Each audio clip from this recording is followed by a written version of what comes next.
Bonjour, je vais parler d'un épisode de Marvel's Agents of S.H.I.E.L.D. qui se conclut par le retour des agents dans le passé.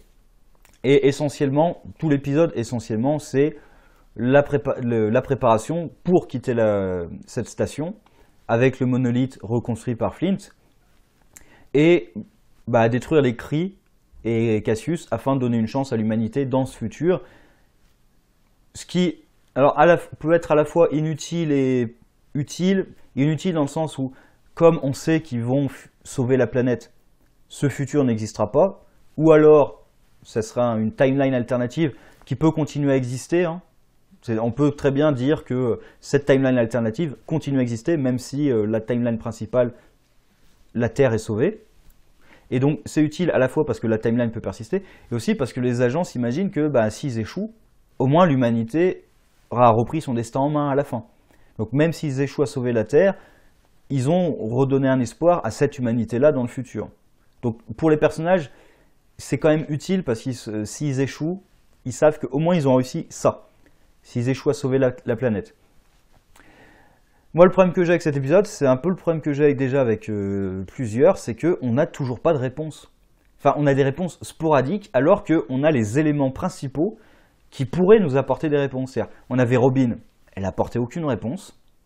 On avait le culte sur Terre, enfin oui, donc sur l'épave de la Terre, qui croyait en Robin, qui aurait pu éventuellement apporter des réponses, eux non plus. D'ailleurs, j'y pense, même tout le framework, ça a servi à rien. Même ça, parce que je me disais, il a reconstruit le framework, Dick a reconstruit le framework à partir d'informations et tout. Peut-être qu'ils avaient des bases de données, les bases de données restantes de l'humanité. Non, enfin le seul truc qu'ils ont, c'est une petite vidéo de Quake qui n'indique rien. Donc tous les éléments qui pouvaient apporter des réponses, c'est fini. Et là, pareil, on a Yo-Yo du futur. Alors du coup, je suis content, j'avais raison, mais c'était assez évident. C'était un des agents qui était maintenu par les Kree. Alors par contre, j'avais pas pensé, parce que je me disais quand même, vu le time-lapse qu'il y a entre le présent et ce futur, les agents du S.H.I.E.L.D., ils devraient tous être morts quasiment. Et oui, c'est vrai, j'avais pas pensé, les Kree peuvent ramener à la vie les humains. Du coup, ils ramènent à la vie Yo-Yo et ils la retuent en permanence. Et le problème, c'est... Alors, à cause des tortures, évidemment, elle a du mal à s'exprimer, mais même à cause de ça, elle révèle que des éléments vraiment sporadiques. Là, c'est « Ah, on a détruit la planète parce qu'on a fait une suite de mauvaises décisions et ça a tout commencé au moment où on a décidé de sauver Coulson qui est en train de mourir. » Donc, alors c'est peut-être Quake qui a détruit la Terre, on ne sait pas, mais en tout cas, la raison apparemment c'est Coulson. Alors, mais du coup, c'est peut-être en effet Quake qui a détruit la Terre pour aider Coulson. C'est possible. Mais voilà, le problème c'est que elle a plein d'informations. Et comment est-ce qu'on justifie le fait que finalement elle ne va pas rejoindre l'équipe pour leur donner? Elle se lève et elle n'a plus de bras. Et du coup, elle est dans l'état d'esprit de j'ai plus de bras, laisse-moi mourir, la vie vaut pas la peine. Mais, alors déjà, j'ai envie de dire, dans notre univers à nous, perdre des bras, c'est violent, mais la médecine fait des progrès de plus en plus. Il y a des greffes de bras, il y a des prothèses. Alors, c'est pas génial, on n'est pas encore au niveau d'avoir autant de sensibilité et de motricité qu'avec les mains d'origine, les bras d'origine. Mais dans notre réalité, on arrive quand même à faire des choses. Là, on est dans le MCU. Le MCU, où déjà il y a la technologie de Stark. Donc déjà au niveau prothèse, le mec peut contrôler des armures par la pensée. Donc au niveau prothèse, je pense que c'est pas mal.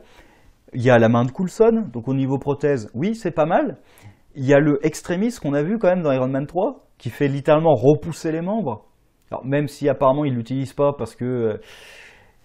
je sais pas pourquoi en fait, parce que oui, il y a des effets secondaires, mais bon, les effets secondaires sont pas si terribles que ça. Mais bon, Iron Man 3, j'ai l'impression que ce film, tout le monde a décidé de l'oublier dans la continuité du MCU, peu importe. Winter Soldier, il a son bras métallique depuis déjà un petit moment, j'imagine. Donc les prothèses et tout, ça existe bien dans leur univers. Donc le fait qu'elle ait perdu ses bras, c'est pas un argument pour la laisser crever. C'est vraiment l'idée de « Ah, j'ai perdu mes bras, c'est horrible, alors laisse-moi mourir ». Alors je comprends pourquoi elle veut mourir. Parce qu'elle se fait torturer en permanence. Elle se fait tuer, ressusciter. Donc oui, elle est dans un état suicidaire. Mais justement, ramène-la avec toi. Si tu la ramènes dans le présent, c'est une source d'information considérable. Et je suis navré, mais avec une bonne thérapie et des prothèses, bah, elle mènera une vie normale. Hein. Il n'y a pas de problème. Après, il y a peut-être le problème du paradoxe temporel, mais c'est jamais évoqué. Donc là, c'est vraiment, on la laisse sur place parce qu'il ne faut pas que les personnages aient trop d'informations. Et ça se voit. Enfin, c'est un élément scénaristique qui est très visible. Il la laisse juste parce que sinon l'équipe a trop d'informations et du coup ça gâche un peu le mystère. Mais c'est énervant. C'est vraiment très énervant. Et la fin de Cassius, bah, il devient un peu fou face au cadavre de Cyrano.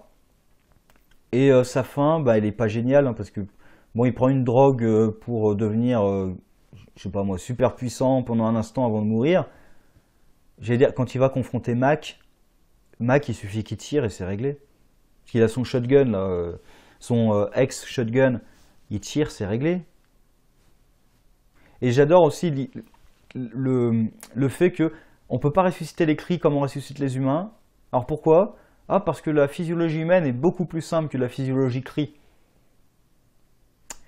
Ça, c'est un problème récurrent à chaque fois qu'on a des histoires de résurrection dans n'importe quel scénario. Dès qu'on dit qu'on peut ressusciter tel ou tel personnage, ou la pire, puisqu'on dit qu'on peut ressusciter à peu près tout le monde, il faut trouver des raisons pour que en fait telle ou telle mort soit définitive. Donc là, par exemple, c'est ah oui, elle est vraiment morte parce que bah, c'est une cri, on peut pas la ressusciter les cris. Voilà, c'est le problème de pouvoir ressusciter les gens un peu comme on veut dans une série, c'est qu'après, ben, pour que les morts aient un impact et soient définitives, bah, faut trouver des astuces scénaristiques. Là, c'en est une.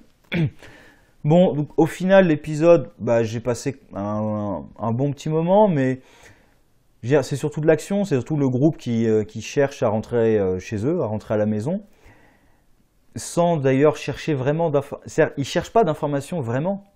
C'est Yo-Yo qui tombe par hasard dessus, mais eux-mêmes n'en cherchent pas vraiment. Et ils travaillent un petit conflit entre Daisy et Coulson, puisque Coulson la force à revenir dans le passé.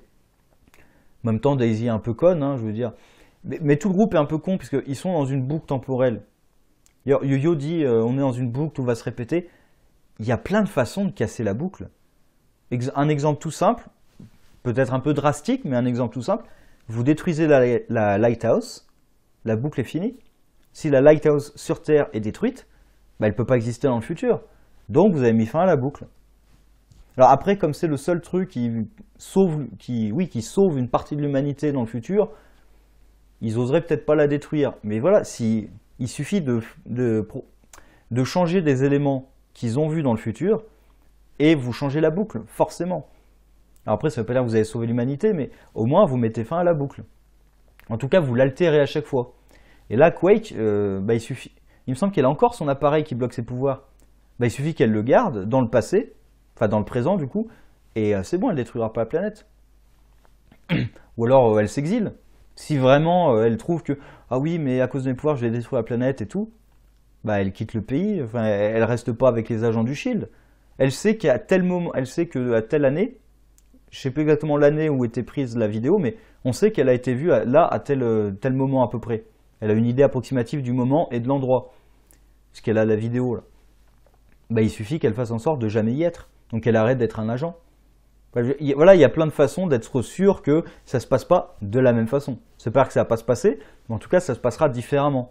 Et peut-être ne sera-t-elle pas responsable. Voilà, il y a plein de façons de faire, et ils y réfléchissent pas. Donc on verra la suite, c'est quel est le mystère qui fait que la planète est détruite, quelle est la maladie de Coulson, est-ce que c'est un lien avec Ghost Rider, est-ce que c'est complètement autre chose, et pourquoi est-ce que soigner sa maladie conduirait à la destruction de la planète à un moment ou à un autre.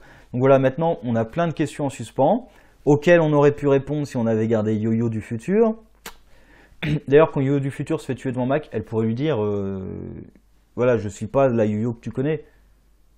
Pour essayer d'amortir le choc, elle pourrait lui dire.